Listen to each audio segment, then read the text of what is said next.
Today's episode is brought to you by Microsoft Dragon Copilot, your AI assistant for clinical workflow. Learn how Dragon Copilot can transform the way you work. Stick around after the episode or visit aka.ms/knock-knock-hi. Again, that's aka.ms/knock-knock-hi.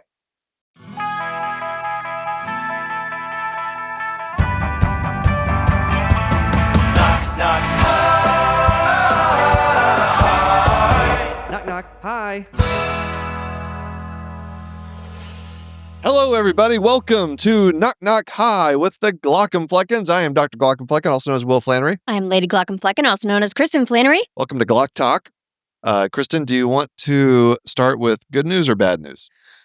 Oh, I mean, it's really early in the episode for bad news. I think actually we should do bad news first. I know I gave you the option, but I'm telling you. Okay. Bad news. All right, healthcare news. Oh, It's your favorite. yay. It's always a good It's always time when good we talk about rising premiums.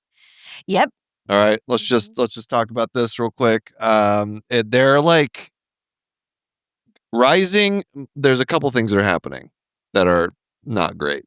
Yes. So I don't know if you've heard much about this. Yeah, well, we should mention we're recording this on, in early November. Sure. So Yeah. by the time this comes out, things may have changed. But Probably not because it's health yeah. insurance. Right, exactly. And that's what happens with health insurance. So like we're all used to premiums going up and up yeah. and up every year. And for what reason? I don't know. Just reasons. Just 'cause. But it does seem like this year it's a double whammy because not only are insurance companies increasing premiums, but the subsidies that the government was giving out Mm-hmm. through the Affordable Care Act plans Mm-hmm. is like poof, going away. Potentially. And so people are estimating like a 26% increase in premiums. Mm-hmm. That's a huge number. It's a very large number. That's insane. I mean, if you're like already paying $1,000 a month, which some families are, Right. you're talking, $250, $300 on top of that Every month. every month. So it's massive. And it's some people are getting hit twice because they're going away with the subsidies. So if you make enough money, Mm-hmm. so you're not like rich and wealthy where you can just pay out of pocket for all your health care and it doesn't even affect you. Mm-hmm. But you like make enough that you no longer qualify for federal assistance. Right. Plus, the insurance companies are just jacking it up anyway. Right. So you're getting increased premiums and you're losing the federal assistance. Right. For a lot of people. Yeah. I was going to say, well, would they increase the federal assistance knowing that premiums are going up? But no, of course they won't. No. What are you talking about? That's why this is the bad news portion of the podcast. Okay, can we do the good news? All right. The good news is we get to learn some more biochemistry. Oh, good. It's Biochemistry Monday. You hate when I ask about biochemistry. Well, guess what? What? We had a fantastic comment from an organic chemist. Yes. A biochemist on one of our episodes that recently came out that was titled "Why Everyone Should Know CPR." So we talked, we talked about several things, but one of them, our random topic of the day, was hemoglobin. Oh, yes. Remember we were talking about hemoglobin? Mm-hmm. You had a lot of questions. Yeah, alpha and beta receptors. About hemoglobin. Yep, I did. And I couldn't answer them. I had not a lot of answers. Yeah. Well, fortunately for us, at Lauren Regal 5228, I think I said your name right, who, by the way, on Instagram goes by at Liz the Biochemist. I'm going to have to follow her now. Yeah, I think we should because this is some great information. So we're just going to take a few minutes here before our first break and learn some biochemistry. Okay. Because there's some fact checking going on by Liz the Biochemist, and who teaches pre-med students about hemoglobin like all the time. All right, Good. so I'm very excited because I see this is a 7-point bulleted list. it is. This is a long. We're gonna get through this stuff. All right, so So first of all, we talked about how hemoglobin has alpha and beta subunits. Yes. Oh, that's right. Subunits, not Yeah. receptors. As part of the hemoglobin molecule. And you were like, why? Yeah. And I was like, Why alpha and why beta? do you care? Why does that matter? Well, I have an explanation of why in case you're interested. I am. Because they're coming from two different genes in the DNA. Okay. This allows for customization and adaptation to your environment. So if your family is in a higher atmosphere, so you're like a mountain family, there is, if you're you're like in the Alps, right, or the Rocky Mountains, sure, or what other mountain Himalayas. ranges? The Himalayas. Yeah. Do you know any other mountain ranges? Well, those would have been the important ones for evolution, so. right? Is the Alps and the Himalayas, and I don't know, maybe some stuff that doesn't exist anymore. There is less oxygen available at that elevation, so your genes can adapt more easily. Alpha 1 and 2 comes from the alpha gene, and beta 1 and 2 comes from the beta gene. So it's just two different genes, and that's how they name them. There's the different genes. Is she saying they do different? They're customized for different levels of oxygen in the environment. And so like one might be like more important than the other, depending on where you live. There's also delta hemoglobin. Ooh. Delta. So what happened to Charlie? Charlie, that doesn't sound scientific enough. Charlie Hemoglobin. It sounds like a children's show character. Charlie Hemoglobin on his adventure into a house with no functioning carbon monoxide detectors. What happens to Charlie Hemoglobin today? Find out next. Okay, and so delta hemoglobin. We don't have to worry about delta hemoglobin. She gives good information. You guys should look at the YouTube channel, check it out. Thing. Let's go to some of the other points because I want to get to all of these. So you also asked the question: why greater affinity for carbon monoxide than O2? Why is it that those pesky hemoglobin molecules want carbon monoxide as opposed to oxygen? And what does she say next? She says, excellent question, Kristin. Thank you. Carbon monoxide can bind the iron in hemoglobin very tightly because of molecular geometry. The electrons on carbon monoxide line up perfectly to connect with the iron. So because electrons are negatively charged, the iron is positively charged. It's like locking Legos into place to build a sturdy structure. Sure. The electrons on oxygen line up at an angle to the iron. This allows the oxygen to exchange, come on and come off as needed, right? You don't want the oxygen. I think I may have mentioned this. Yeah, I got some of this right. Some of it. If the oxygen binds too tightly, then it can't release and go to the tissues. Yeah. And so they're not locked into the iron. That's why carbon monoxide is so dangerous. We didn't evolve to love carbon monoxide. Binding carbon monoxide to hemoglobin is just an oopsie. That's literally what she says. It's just an oopsie. I love the way this is great education. If she does not already have like a content thing happening, we're gonna look her up she should. over on Instagram because we don't encounter carbon monoxide often. Our genes didn't come up with a way to protect ourselves from it. Oopsie. All right, other points. I just love that a biochemist and organic chemist is explaining things as oopsies. Oh yeah, this is perfect. It's great. We love a good oopsie. I love we an can oopsie learn about story. An oopsie. Like a biochemistry oopsie. Like that sounds serious. Yeah. All right. By the way, the atmosphere, Liz says, is 21% oxygen, 78% nitrogen. Yeah, we knew it was mostly nitrogen. We were close. That's about all we knew. We were somewhere in the neighborhood of 20% oxygen. Hyperbaric chambers. There's a question about how hyperbaric chambers work in terms of and I just all I knew is that it increased the amount of oxygen in your body. But it doesn't give you over 100% oxygen. It's the oxygen that's being shoved into your tissues because of the pressure.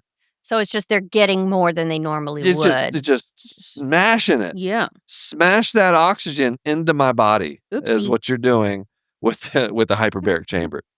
So it's just all pressure. Now, this is one that I was very excited to read about. Okay. Where does cyanide come from? How did we get onto cyanide? I have no idea. I don't know. Well, we talked about cyanide in this episode. Okay. And then you asked, how does cyanide grow? Is there a cyanide plant? Is there yeah, exactly. Is there a forest where you can just mine cyanide? Apparently not. It's mostly synthetic materials. Okay. So combustion of things like polyurethane, which is a thing. I've heard that word before. Some kind of plastic. I don't know. It creates nitriles when you burn it, which becomes cyanide. Okay. And in classic academic form, she left a link to a paper that we can learn. Not just a link, but the full academic citation. That's right. It's not even a link. No, it's the academic citation here. Thank you for the correction. There's a paper. This is a paper about cyanide from a fire. Because there's a lot of combustion happening during a fire, right? So it's going to release cyanide. A lot of nitriles. So you can get a lot of, you're just surrounded by nitriles. All right. Hydroxycobalamin. This is just like a teaching point for us. We said, and in fact, I just said it wrong again. Yeah, you did. It's not hydroxycobalamin. It's hydroxycobalamin. Yes. Which makes I feel like I've been saying that. To say not a min. I feel like I've been saying it wrong all my life. Anyway, it prevents cyanide from entering cells. Oh, that's handy. So if it enters cells, it can mess up cytochrome C oxidase, which is part of the cellular respiration in mitochondria. I remember that. Powerhouse of the cell. If that happens, cells can't use the oxygen you're giving the patient. So that's how you treat cyanide poisoning, I suppose, is hydroxycobalamin. Okay. I'm not sure what so it's is it an antagonist, essentially, I guess? You know what? Prevents cyanide from entering cells? I think we should be asking more questions to encourage Liz the Biochemist to give us more information. I think Liz and I need a podcast. Maybe we just need to have Liz come on the podcast and teach us some desperately needed biochemistry. Did you ever take organic chemistry in school? Mm-mm. That was the hardest class. It wasn't. Well, in college, did you take it in high school? No, I took it. Okay. Sorry, I took it in college. Did you take it in college? I didn't. Mm-mm. Oh man, I had enough credits to be a chemistry minor. I think, and it's just part of like the biology, like, right? The pre-med route, essentially. You just ended up having enough for a chemistry minor, right? But man, the organic chemistry is hard. Yeah, I remember you complaining about it. Yeah, in the labs, I didn't know what the hell was going on. Just like you're trying to make a molecule, and then you weigh it, and then you're figuring out how many carbons there are, and I don't know. It was a mess. None of that sounds too complicated, but I will take your word for it. I don't know. God bless anybody who wants to become an organic chemist, because like clearly we need them. But it's hard. And so I am gotta be a real smarty pants. Incredibly impressed by anybody who understands all this stuff. All right. And last point, she said, role of hemoglobin in anemia. Basically, if you have iron deficiency anemia, you would have less hemoglobin molecules. Okay. You need 4 irons to make 1 hemoglobin. Less iron, less hemoglobin. Got it. I remember I had asked, is it that you have less hemoglobin, or is it just that it is less effective at doing its thing? Yep. So it sounds like you have less. You just can't make enough hemoglobin molecules. Yeah. Which makes sense, because when you do a CBC, you're measuring the amount of hemoglobin in the body, in the blood. So you just have a lower amount of hemoglobin, which carries less oxygen, which means you get super tired all the time. Super tired. Have you ever had anemia? You ever been anemic? I have not, to my knowledge. No. Ever had any iron infusions? That's something that they do sometimes. That doesn't sound like it would be pleasant. You just grind up a big pole and put it in a solution and put it. No, I'm not sure how they do it. I don't know. I have no idea how they create iron. I do wonder if it makes it like a metal taste in your mouth, you know? Like, I know you're not taking it orally. Good question. But being in your you definitely bloodstream. Don't eat the iron. I'm not sure what that, I doubt that would do. Because I know that an iron pill tastes like metal. So you can't eat iron. Well, you can take a supplement. Yeah. Okay. Oh yeah, that's right. You do iron supplements. Yeah. It tastes like metal. I've never taken one. Kind of. They like licking a yeah. hammer? They taste like metal. I don't know. Probably iron. If I had to guess. It's we need to know. Let's have a perfusionist talk to us next. What is it like to infuse iron? What are the rules? Can you do it too quickly? This maybe we need another weekly edition of this podcast of just inane micro questions by Kristin, and we find like the most specialized specialists there are. All right, let's take a break. Hey, Kristin. Yeah. I just have to talk more about Demodex blepharitis. I'm sure you do. I just love all things eyeballs, but, not the mites this time, though. Okay. I appreciate that. Thank you. We're talking about collarettes. Okay, the crusties. Crusties. Yeah, it's kind of a cute name for Demodex blepharitis. I guess. Finding on exam. The thing is, I want to educate patients that you can't always see these things yourself. Oh. And you can't feel them? No, because they're so small. So you have to come in to see the eye doctor, either an optometrist or an ophthalmologist. We use a microscope. We can see all the collarettes on there. Okay. And because it's hard for people to connect this sign on your exam with all the symptoms. Because they can't even see it or feel it. Right. The itchiness, the redness, the irritation that could be due to Demodex blepharitis. It's a great time now to make an appointment with your eye doctor before the end of the year and deductibles reset. Yes. You got to Very important. To see more pictures of crusties and eyelids with Demodex blepharitis, visit miteslovelids.com. Again, that's miteslovelids.com to learn more. This ad is brought to you by Tarsus Pharmaceuticals. All right, we are back. While Kristin is going to follow Liz the Biochemist on Instagram, I have a couple other comments I wanted to talk about real quick. So at Andrew Sporer 7183 something. God, I'm so bad at names. It's feels like a TIA kind of that I'm having. All right, said how. Oh, breaking news! Oh my God, what? Liz the Biochemist has hypermobile EDS. It was made. It's fate. It was fate. All right. So Andrew here says, how it was explained to me. This is another thing about biochemistry. Think of carbon monoxide. I really like this analogy, which is why I wanted to say this. Think of carbon monoxide and hemoglobin as a slightly oversized star peg in a round hole. Doesn't quite fit, but it gets stuck. Oh, I see what you're... Yeah. I like that, right? It's stuck. A big part of it is the fact that it fits in a lot better than it gets out. Another comparison is like a kid with his head stuck in the banister putting on an undersized ring. Easy in, but stuck coming out. That's good. That is good. People want Jimothy t-shirts too.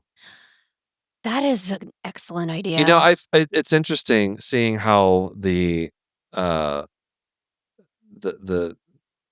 how people think about my characters like now versus like a couple years ago, because I haven't done as much Jonathan content. Yeah, a lot of people are love Jimothy they're these super days. On to Jimothy, and so it's surprisingly, if I don't use a character for a while, people kind of forget about him. So imagine that. Imagine that. So maybe I got to bring back Jonathan. I have a little bit more ophthalmology stuff going on, but yeah, people love the. Well, Jimothy. Yeah, because Jimothy is the every person right now.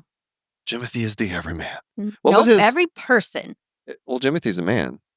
Okay, but he represents every person. Okay, all right. What would be his tagline? Like, what would go on the t-shirt? Yeah, like what would be? I mean, I think just like I envision like a cartoon version of me with the red jacket. Yep. All right, with like a look like, are you freaking kidding serious me? here? Yeah. Like that. Because I don't think he has like he doesn't have a tagline, but he could. He just says, "Yeah, boss." That's the only consistent. Yeah, but that's not a thing. I think we could come up with something. Yeah. I have to look through the videos and see if there's like a funny line. Yeah. Mostly the comments. I can look through the comments and be like, what resonated with people. People they say will it back. repeat back like their favorite lines in the comments, which has been helpful for me over the years. Right. Figure out what people like. Here's one more. How about one more comment on the YouTube channel?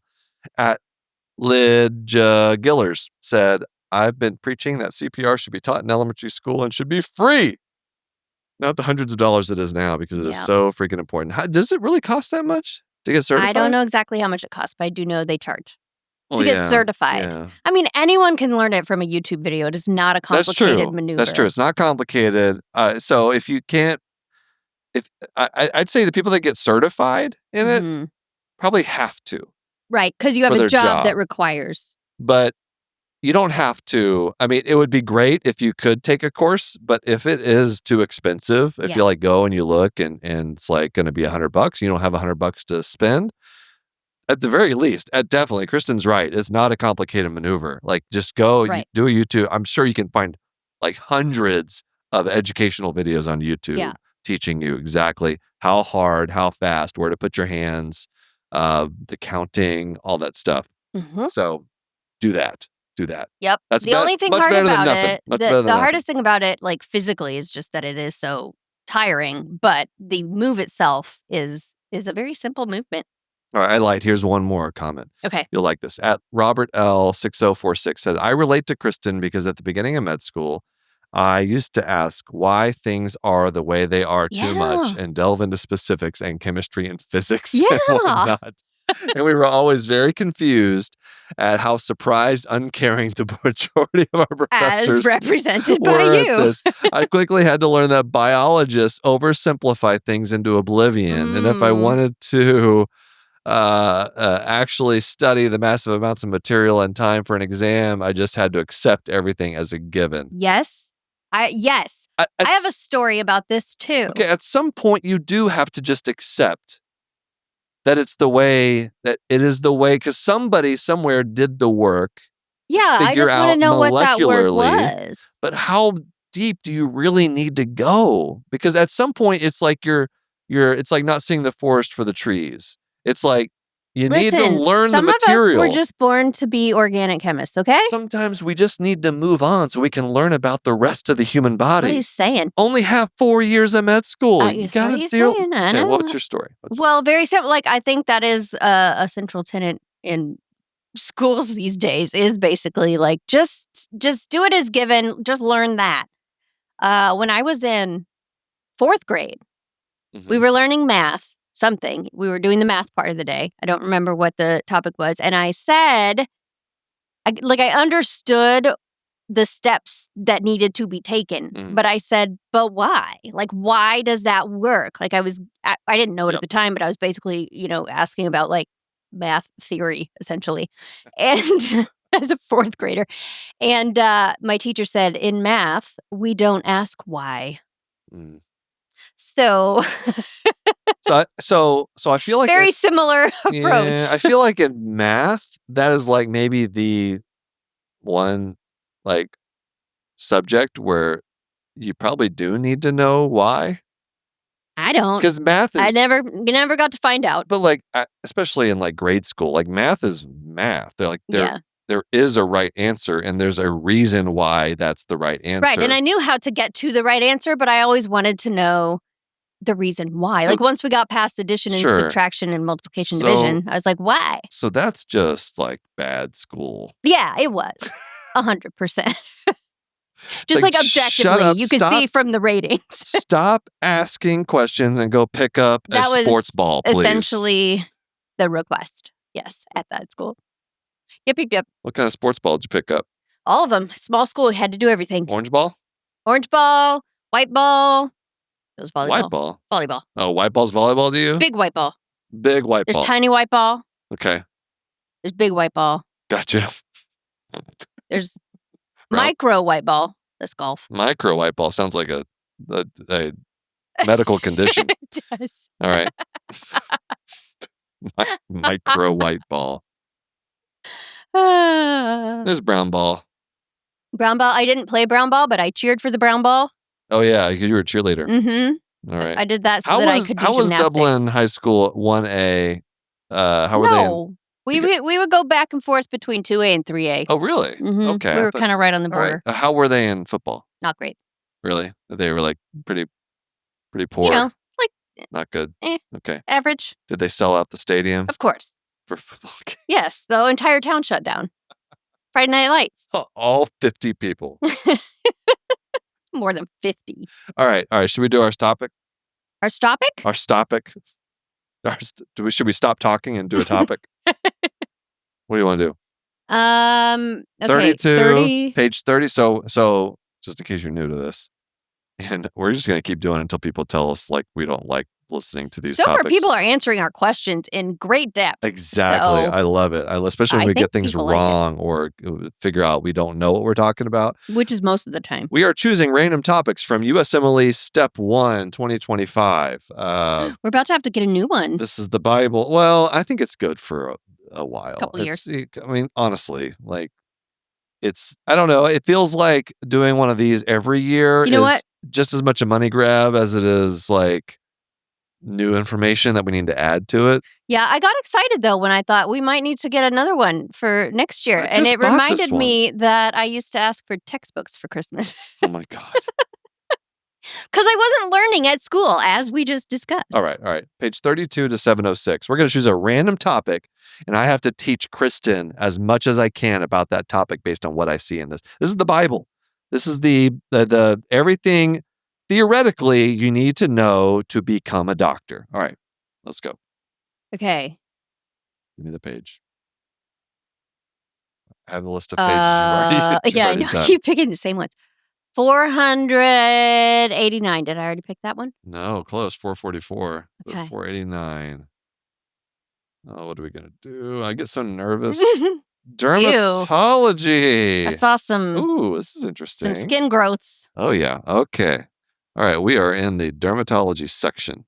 We're going to be talking today, Kristin, about autoimmune blistering skin disorders. Ugh. That's never a good word. Get ready for a breakdown between pemphigus vulgaris. What? No, that cannot be the real. And that sounds like a Harry Potter spell to make someone break out in acne. Pemphigus vulgaris. Pemphigus vulgaris. That's how Voldemort would say it. Yes. And bullous pemphigoid. Shut up. I swear. Pemphigus vulgaris. You're absolutely right. That does sound very Harry Potterish. Pemphigus vulgaris and bullous pemphigoid. It's like the end of Harry Potter whenever both Harry and Voldemort say a spell at the same time. Yeah, and their wands get. All right, so on the count of 3, you say bullous pemphigoid. Okay. And I'm going to say pemphigus vulgaris. Okay. Wait, say mine again. All right, you're saying bullous pemphigoid. Bullous pemphigoid. Okay. 1, 2, 3. Pemphigus vulgaris! Nothing happened. Nothing shot out of my hand. All right. Let's take. So you think about what these might be. Okay. We're going to take a break. We'll come back and we'll dive in. Okay. All right. Let's start with pemphigus vulgaris. Okay. So first thing you need to know, this is potentially a fatal disease. It's serious. Then why does it have such a silly name? I think it sounds ominous. It sounds sinister. Vulgaris? It's true. It's most commonly seen in older adults. It's what we call a type 2 hypersensitivity reaction. So it's an autoimmune, your immune system is overly sensitive to something. Mm-hmm. There's I don't remember the hypersensitivity reactions. I was going through. It's like, what are they again? I don't remember. One of them is like cell mediated. Type 1 is. Oh, I think I can remember this. Type 1 hypersensitivity reaction is like anaphylaxis. Okay, like a peanut allergy. Sure. All right, you get this huge burst of histamine. Mm-hmm. Things swell. Things swell. Type 2 is type 3 is immune complex. Type 4 is cell mediated. What is all of them? What is type 2? I don't remember. Anyway, okay. All right, maybe it'll tell us here. Your IgG antibodies. All right, that's a specific type of antibody that you have. Okay. IgG. And the different types of antibodies, there's IgM, there's IgE, there's IgA. They all do different things or have different memory are in different parts of the body. Like IgA is like your mucosal, like all the entry points into your mucous membranes. Like IgA is highly concentrated in those areas. Okay. Like you get a virus in your nasal passages, IgA is going to take it. Okay. All right. So pemphigus vulgaris, IgG antibodies against desmoglein 3, and 1, which are components of desmosomes. And what desmosomes do is they connect your keratinocytes, which are your surface skin cells. Hey, remind me, I got a story about keratin. Great. Can't wait. So desmosomes are little proteins that connect your keratinocytes to each other in a layer of your skin called the stratum spinosum. Okay. So there's like different layers of skin. This is why dermatologists get paid a lot of money. Man, I'll tell you. It's dense. Oh God. Even for me. Yeah. I saw I did a 2-week elective in dermatology, and the things that they were having to memorize would blow your mind. It's just like all these complicated names of things. It gave me a newfound respect for what dermatologists do, even though they don't come into the hospital. They're just like ophthalmologists. Excellent work-life balance. Even more so. They get paid a ton of money. But, and they get perks to make them beautiful. But the minutia, my God, the minutia. And yes, somehow, at some point along the way, a magic spell, maybe it's Pemphigus vulgaris, it could be. makes them beautiful. Every dermatologist it's probably more of the lasers and the injections, but sure. Well, and they know, like, this. They know they're one with their skin. They know. Yeah. So anyway, you have antibodies against these connective proteins in your skin. Okay. And so what happens is you get separation of those layers of skin, which end up giving you these like big bullae, which are like blisters, big blisters. Like the skin is just separating within layers. It's like underneath the top layer, things are separating. Yeah. Ugh. Yeah. So you're like liquefying. No one says liquefying, but you know. And often the oral mucosa is involved. Imagine how painful that is. And then you have what's called a Nikolsky sign, positive Nikolsky sign, which I think, if I recall, it's just like if you rub your skin with this disease, you basically can rub your skin off. Oh, God. Yeah. Like just rub it and then it just like bubbles up. See, you're liquefying. I think dermatologists would bristle at that. I don't know. I don't know if they use the term liquefy. If you were explaining it to a 10-year-old, would you use the term liquefy? I think I would use blistering. I don't know, something like that. And then what you can do is... You just said bubble. Bubble requires liquid. You can use immunofluorescence. So you basically take a sample of the skin, punch biopsy, whatever it is, look under it a microscope using a specific wavelength of light that causes it to fluoresce in a particular pattern. And that's how you make the diagnosis of Pemphigus. If you see that pattern. Vulgaris. That's right. That sounds awfully painful. It is. And as far as the treatment, this page doesn't go into detail about treatment, but I imagine you got to remove the antibodies in some way. Yeah. So usually it's either like high doses of anti-inflammatories to just tamp down the immune system. But then, that stinks because then it's doing that to your whole immune system, right? Right. Or sometimes you do like plasmapheresis, where you're physically removing antibodies from the body. How do you... But don't you just keep making new ones? Well, yeah, you got to keep doing plasmapheresis. Is this like a daily thing? Well, sometimes you end up doing like a bone marrow transplant. Oof. Like to fully replace it with different bone marrow cells that can make different antibodies. Yeah. But I don't know. Maybe we can get a dermatologist to tell us more about that. All right, next one, bullous pemphigoid. So which one do you think is worse? Pemphigus vulgaris or bullous pemphigoid? Well, vulgaris sounds worse. You're right. Yeah. So I'm going to guess that one's worse. Yeah. So bullous pemphigoid is less severe. It's most commonly also seen in older adults. This is, this is an older adult diseases, both of these. Also type 2 hypersensitivity reaction, which I'm going to figure out what that is. Do we need to Google? Maybe a producer while I'm talking can... Oh, maybe they already did. Let's see. Let's see. No, probably not. No, yeah, that's just telling us how much time we've taken talking about Pemphigus vulgaris.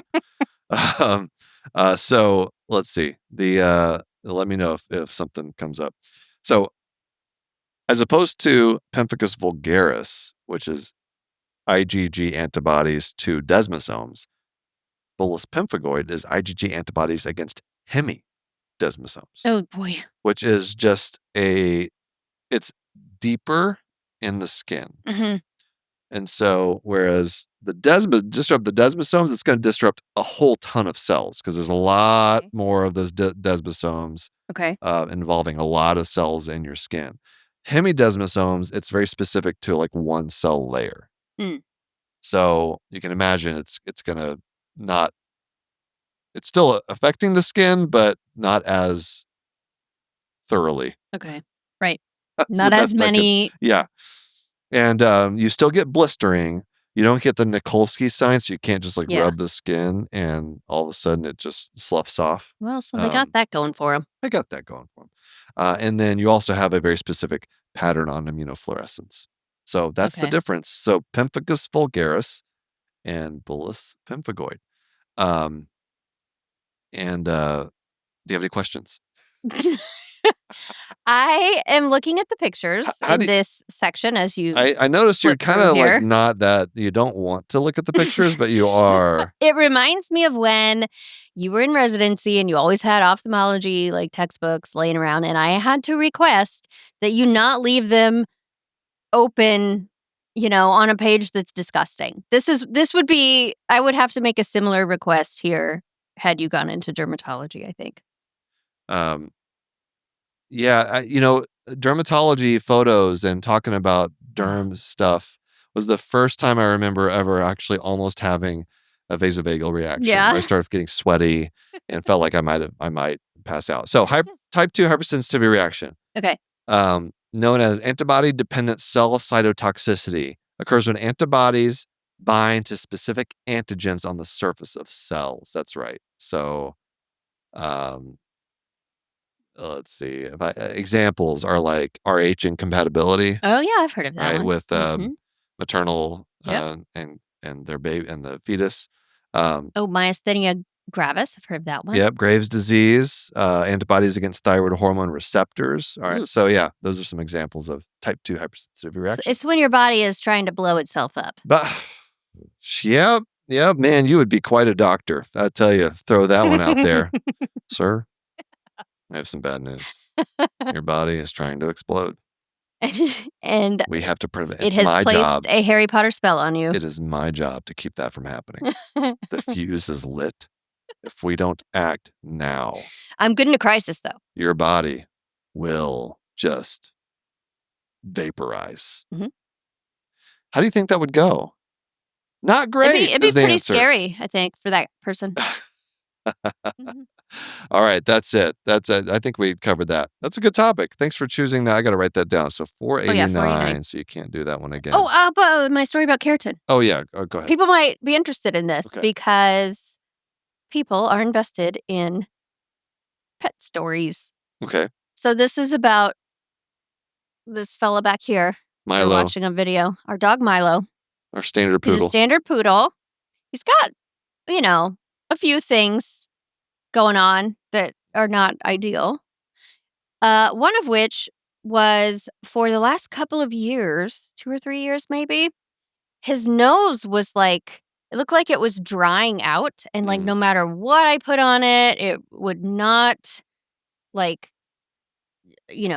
itself at all. It was just getting worse and worse, and then it was spreading across his nose, and just it got to the point that it was his nose tissue, I guess, was so cracked that it looked like little pebbles. That his nose was made up of little pebbles. It was awful. And so you know what I did? I took a picture and I asked ChatGPT, what could this be? And ChatGPT is quick to remind you that it does not make diagnoses and you should seek veterinary attention in this case. Good. But it did offer some suggestions of things it might be, consistent with. And I don't remember the name of it, but it was basically a hyperkeratosis. Okay. So lots of extra skin growing. Lots of extra keratin. And it said to put on there uric acid. Okay. There's like a medication that you can get from the vet that's like highly concentrated uric acid or something. But then there's also some over-the-counter stuff that has like salicylic acid and maybe like a little bit of uric acid. And so I put that on his nose, and lo and behold, it worked. The pebbles came off. There you go. And there's a nose under there. You saved the boy's life. But I saw some pictures of that on other dogs. Oh, it can be really bad. It can be really bad. Like there was this one dog that looked like he just had spikes, little tiny spikes. Yikes. Like little icicles, but they were growing like out from his nose. You know like what? As if they're going to poke you. You know what's also concentrated uric acid? Pee. Bird poop. Oh. Well, maybe he can just rub his nose in bird poop next time. Could have used that. All right. Thank you all for listening to this episode. I think it's a good note to end on. If you've made it this far. If you have any corrections, comments, or any additional information that we left out from our topics for today, please let us know. Email us, knockknockhi@human-content.com. Visit us on our social media platforms. You can also leave a comment or feedback or reviews or anything on your favorite podcasting app or on YouTube. Check out YouTube. That's where we see a lot of our comments is on the YouTube channel at Glaucomflecken. But also, please leave reviews on the you know Apple and Spotify and things like that because that helps other people find the podcast. Exactly. And we can give you a shout out. Like today, we have a review from Apple. It says, enjoyable, fun, and interesting. I have enjoyed this podcast from when it first started. Dr. Glaucomflecken and Lady Glaucomflecken have a fun dynamic in their shared episodes, and they always cover interesting topics. I particularly like the Knock Knock Eye episodes. It is fascinating to learn more about the eyes and hear the more nerdy side too. That's what we're here for. See, you can be a nerd too. It's just it has to be about eyeballs. Yes, I do love that. Again, full video episodes are up every week on the YouTube channel at Glaucomflecken. We also have a Patreon, lots of cool perks, bonus episodes, where we react to medical shows and movies, early ad-free episode access. I'm having trouble getting my words out. Patreon.com/Glaucomflecken or go to Glaucomflecken.com for all information about all things Glaucomflecken. Speaking of Patreon community perks, new member shout out to Joni D. Hi, Joni. Welcome.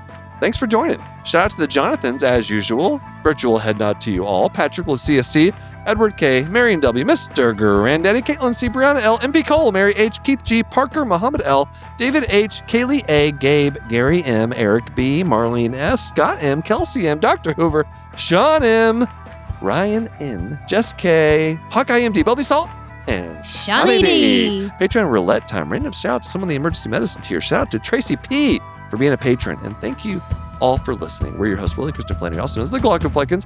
Our executive producers are Will Flannery, Kristin Flannery, Aaron Cordy, Rob Goldman, and Shanti Brooke. Our editor and engineer, Jason Partiso. Our music is by Omer Bensvi. Maybe one of Omer Bensvi. That's right. To learn about Knock Knock High's program disclaimer, ethics policy, submission verification, and licensing terms, HIPAA release terms, go to Glaucomflecken.com or reach out to us at knockknockhigh@human-content.com with any questions, concerns, or fun medical puns. Knock Knock High is a human content production.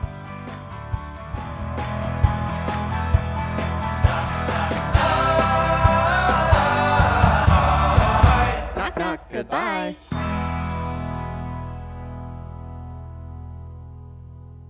Hey, Kristin. Yeah. Let me tell you something. Okay. You know what physicians are always telling me about?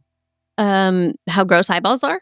No, actually how wonderful ophthalmology is as a specialty. Okay. But also how sick of documenting they are. Oh, yes. That Because has gotten out of hand. It's gotten just too much to document now. That's right. Which is why I really love what Microsoft Dragon Copilot is doing. Yes. Using AI assistant to just help the physician. Yeah, take some tasks off your plate. Save your time. Yeah, and there's new levels of customization available using Microsoft Dragon Copilot.